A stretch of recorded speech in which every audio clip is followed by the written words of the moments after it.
gamit natin ating mobile number. Tap tayo na mauuna tayo sa 9, gawa tayo ng password and verification code, and then sign up tayo dito. Pagkapasok na guys, magsiset kayo ng password o magsiset kayo ng trade password na yun yung gagamitin nyo para makapag-withdraw kayo dito. After that is makikita nyo na dito kung ano yung mga produkto na pwede nating bilhin. Ayan, ang mga produkto is ang electrical energy na nagkakalaga ng 350. Kikita na tayo dito ng 4,410. Ang pangalawa naman is nagkakalaga ng 2,000. At kikita tayo dito ng 33,100.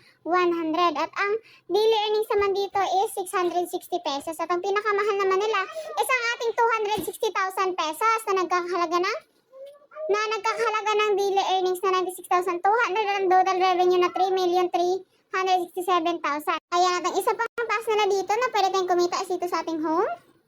Magkakapiling lang tayo, copy lang natin yan at i-paste natin sa lahat ng social media platform na meron tayo at kikita na tayo na unlimited earnings dito. At meron pa silang rewards dito sa ating Quest Reward. Ayan. Na kung saan ka pa naka-invite ka ng 5 katao, may matatanggap kang 100. Kapag 10 naman is 150 pesos. At kapag 50 naman 1,000 pesos. At kapag 100 katao naman is 2,000 pesos.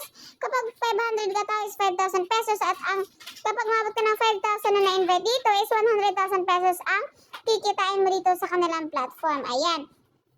So kapag nakapili ka na ng produkto na yung gustong bilhin dito, ayan, itap lang natin tong yellow na yan. After that, stop lang natin yan.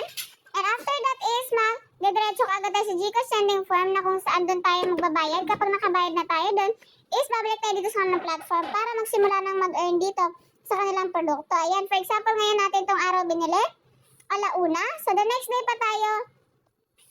day pa natin makukuha yung ating daily earnings sa alauna. For example, ito 350 pesos. Daily earnings natin ng 126 is the next day pa natin siya matatanggap at the next day pa rin tayo makakapag-withdraw. At kapag kumikita na yung produkto na binili dito, pwede na kayo mag-withdraw. Punta lang kayo dito sa account natin. At kailangan mo natin mag-bind ng ating bank information dito sa ating bind bank card.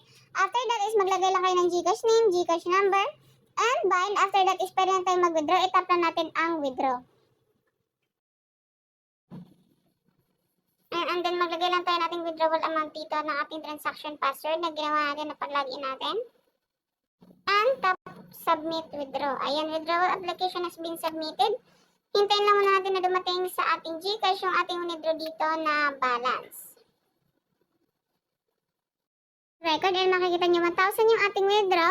Meron lang siyang tax na 65 pesos. Ang matatanggap na natin is 935.